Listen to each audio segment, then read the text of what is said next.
Hi and welcome or welcome back to my channel. I'm Simon and today I'm here to tell you about a new favourite book. This is something that I'm determined to do every time I read a 5-star book because I think they deserve it, and it's something that I've not really done on the channel regularly. It's more been a little bit ad hoc. So the book in question is one that some of you may have seen me talk about on Instagram, and it's one that I don't want to spoil for anyone. However, it's also one that once you've read it, you really want to talk about the ending and how things change in the different parts. So I'm planning on, for the first however long before I put up a spoiler warning, just letting you know about the book, why I loved it, why I think you should read it if you haven't read it, and why I haven't stopped thinking about it pretty much for 3 weeks. And then I'll have a chat about some of the surprises. And again, I don't really want to even say that because that kind of will make people look for it. But once you've experienced the book, again, it kind of gives you even more reasons to like it. I was going to say love it, but it's a book that I can't say. It's a new favourite book, but I can't say I love it. Do you know what I mean? Some of those books that you just have certain experiences with. Anyway, let's get cracking on what the book actually is. It is I Who Have Never Known Men by Jacqueline Hartman, which is translated by Ros Schwartz from the French.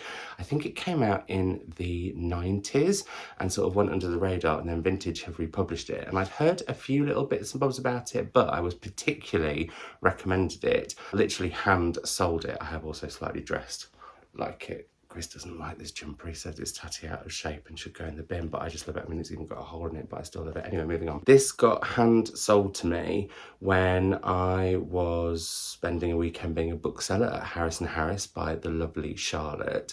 I asked her what the best thing that she'd read recently was, and she was saying that this was the best book that she had read in ages. And so I was like, oh, I need to get it. Sadly, Harris & Harris didn't have it. However, Foyles in Birmingham did have it. I picked it up and promptly didn't read. And then at Patreon Book Club the other week, for those of you who want to join Patreon Book Club, the link is down below. We'll be reading Maggie O'Farrell soon, Alicia Fax soon, some others to be named. Anyway, at Patreon Book Club, we talk about our favourite book that we've read over the last month and the book that we like least in the last month, as well as the book club pick. And Rachel, who has some incredible recommendations, said that this was the best thing she'd read last year. That then made me pick it up and read it in a single sitting. And that, I think, shows the propulsion of this book. Once you open it, or for me, once I opened it, I could not stop reading, in part due to the prose. And I think this is seemingly seamlessly, I said that in my Instagram review, seemingly seamlessly translated by Ros Schwartz, because sometimes with translated work, I think you can tell occasionally that it's been translated, but with this one, I wouldn't have spotted that at all. And actually, to be fair, I wouldn't have spotted it because it's not on the cover and it's not on the back, which is very naughty. That's one downside, and almost lost half a star, but the book was so good I couldn't take anything away from it. Anyway, the other reason I loved it is the premise and the plot. And this starts, and again, I'm not going to give any spoilers here, but this starts deep underground in a room where there is a cage in the centre of the room, and there are 40 women who have been in that cage. For how long, they know not. They just can't figure it out. And as the book goes on, you see that they have guards that are in the room that come and give them food and water. They have a toilet, although they have to go in front of each other. So they're being kept alive. Somebody asked me if there should be any trigger warning for abuse in this book. There is not. These women are just sort of being kept alive deep down underground. They don't know why. The narrator of this book is the youngest woman in that cage, and she has no name because nobody named her. They're not quite sure how she ended up there because all of the women are quite a bit older, and everything happened before they ended up underground so fast that everyone's quite confused by it all, and they don't know what's going on in the outside world. Could it be there's been a nuclear war? Could it be that there has been a virus that has ravaged the planet? What on earth is going on? And that's how the book starts. And the first part of the book, again, no spoilers, is very much in that cage, getting to know the dynamics of these women. Now, you don't get to know all 40. That's something that I think Jacqueline Hartman does really clever, because you slowly get to know them over the course of the book as things happen. But it there's something about that that was so mysterious, and then the narration of our unnamed narrator was just so fascinating because she starts to question things out of kind of nowhere, and I thought that was brilliant how it looks at how our human nature is to go along with things, but then occasionally to be like, hang on a minute, why is this happening like this and what's going on? And I thought that was definitely done. What precedes is, and I don't think it's giving this away because on the blurb of the book it says they do get out, but I don't want to say more now on that. The thing that I also really loved in the first part, before I go on to spoilers, is how there is a moment where the women all start saying, me too, me too, me too. And this book, considering it was written over 20 years ago, is so prevalent, or so prescient, what's the word I'm looking for? Pertinent to what has been going on now and in the last few years. And that I thought was utterly incredible. So that's a teaser for those of you who have not read it yet. I can't urge you enough to go and get it because honestly, what follows just completely and utterly kept making my jaw drop. I kept just being like, oh my goodness, oh my goodness, oh my goodness, oh my goodness. And that is what I'm going to talk about a little bit now. So this is your spoiler warning, but if you have read the book, please watch on because I really need to talk to people about it. So there, go get this, come back later once you've read it, watch, and then we can talk about what goes on. Final warning, spoilers incoming. And also in the comments below, please be careful about spoilers. Like maybe leave a comment and then a break before you write anything so that people, if they're just trawling through the comments, maybe don't have anything given away. Right, spoiler time. For those of you who have read this book, what I absolutely loved about it was that I never knew where the book was going to go next. So from the moment of that key being found and the women escaping well, basically because of the younger woman, I was kind of like, oh my God, what's going to happen? Are the guards going to come get them? And then the fact that the guards have just vanished after this alarm was so deeply eerie to me.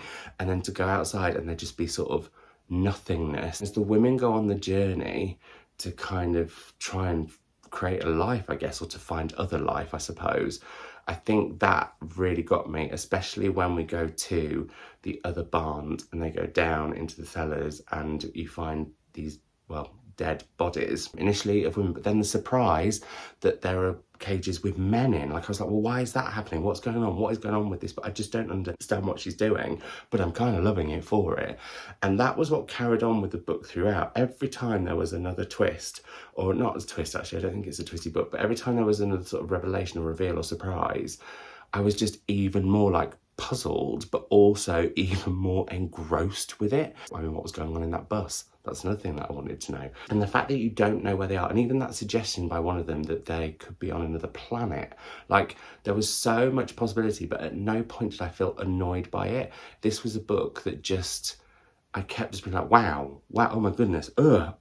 And then I would cry because as some of the women started to die, because we, know as it goes on that she's going to be on her own because she keeps telling us that. And speaking of that, I love the fact that she was foretelling she would be completely on her own, so almost giving what was to come away, but yet you kept on reading. I don't know how Juliet Hartman did this. This was a book that totally surprised me, which I think is always going to be like an extra delight with a book, but also it's a book where I just couldn't believe an author had crammed so much in so effortlessly.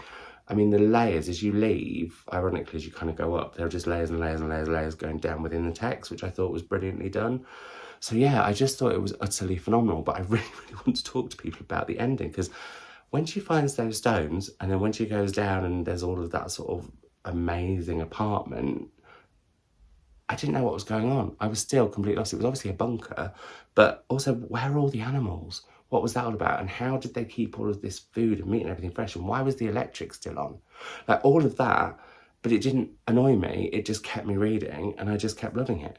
So yeah, I guess those spoilers weren't actually, well, I mean, they are spoilers, but I just would love to hear from those of you who have read this and have a chat with you about it. This is the kind of book I wish I had picked actually for a book club, because it's one of those ones that when you read it, you just want to talk to everyone about it. And it's that kind of odd thing, isn't it, with reading, where it's by its nature a solitary thing, but sometimes you're desperate to have a group of people to talk about it. So those of you who have read it, who are still here, hopefully we can do that in the comments down below. But like I said, maybe write something about why you loved it, then a gap, and then your thoughts on the ending, etc. I mean, you might not have loved it if you got to the end of it. I had one very cranky comment on Instagram: I hated this book.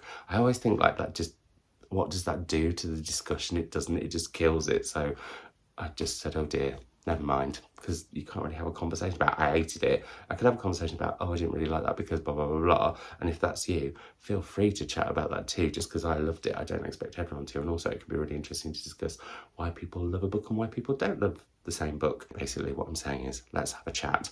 I am going to go now. As always, I don't feel like I did this justice. I hope I did. I just think it's utterly phenomenal, and I'm desperate to read Orlando, which is her take on Orlando, where I believe a woman sort of just somehow jumps into the body of a man.